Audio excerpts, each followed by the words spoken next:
සියලුම දෙනා සාදරයෙන් පිළිගන්නවා LLM පුවත්පත් නාලිකාව වෙත. මුලින්ම මතක් කරන්න ඕනේ ඔයා අපේ නාලිකාවට අලුත් කෙනෙක් නම් දැන්ම subscribe කරලා bell icon එක on කරලා තියාගන්න කියලා. ඒ වගේම වීඩියෝ එකට like එකක්, comment එකක් දාන්න අමතක කරන්න එපා. දැන් අද දින විශේෂ පුවත් බලමු.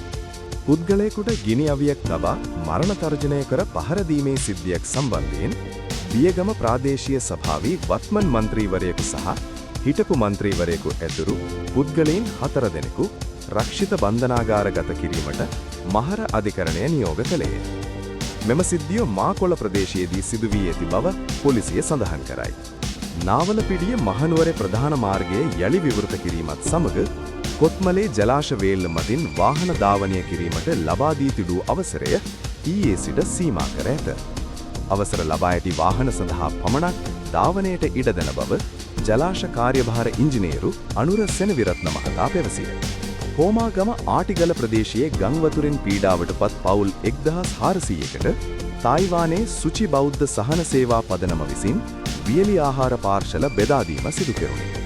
ප්‍රාදේශීය ලේකම් කාර්යාලය සහ ග්‍රාම නිලධාරීන්ගේ සංවිධානයෙන් මෙම වැඩසටහන ක්‍රියාත්මක විය.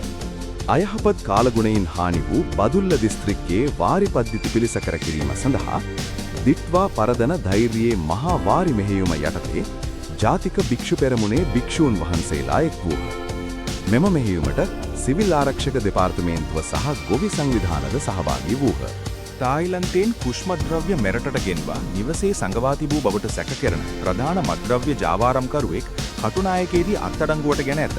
ඔහු සන්තකයේ තිබූ කිලෝ 28කට අධික කුෂ්තොගය සහ විදේශ මුදල්ද පොලිසිය භාරයට ගෙන ඇත.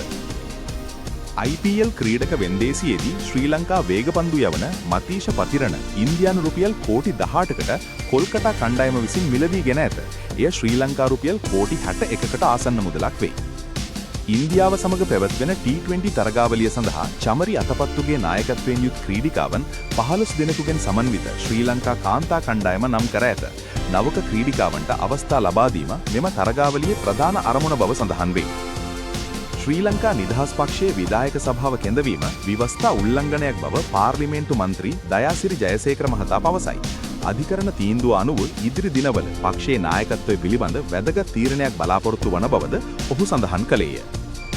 ආපදා කළමනාකරණ ක්ෂේත්‍රය ශක්තිමත් කිරීමට වෙනම කැබිනට් අමාත්‍යාංශයක් ස්ථාපිත කළ යුතු බව විපක්ෂ නායක සජිත් ප්‍රේමදාස මහතා පැවසියා. රටට ඒකාබද්ධ සහ කාර්යක්ෂම ආපදා කළමනාකරණ සැලැස්මක් අවශ්‍ය බවද ඔහු අවධාරණය කළේය. මිහින්තලේ ප්‍රදේශයේ පිලිස්සුම් තුවාල සහිතව සිටි වනාලියෙකු ප්‍රතිකාර ලබමින් සිටියේදී මිය ගොස් ඇත. මෙම සිද්ධියට සම්බන්ධ වීඩියෝ සමාජ මාධ්‍යවල සංසරණය වූ අතර මරණයට හේතුව පශ්චාත් මරණ පරීක්ෂණයෙන් තහවුරු කිරීමට නියමිතය. ගණේමුල්ල සංජීව ඝාතන සිද්ධියට අදාළ සැකකරුවෙකු සමග අසත්‍ය සම්බන්ධතා පැවැත් වූ බවට සැකපිට පොලිස් සැරයන්වරයෙකුගේ වැඩ තහනම් කර ඇත. අධිකරණයේදී සැකකරුවෙකුට ආහාර ලබා දුන් බවට චෝදනා එල්ල වී ඇත. ජපානයේ කුසලතා සහිත ශ්‍රමික අවශ්‍යතාවය සපුරාලීම අරමුණු කරගනිමින් ශ්‍රී ලංකා විදේශ රැකියා ඒජන්සි සහ ජපාන ආයතනයක් අතර පුහුණු වැඩසටහනක් ආරම්භ කිරීමට කැබිනට් අනුමැතිය හිමිව ඇත.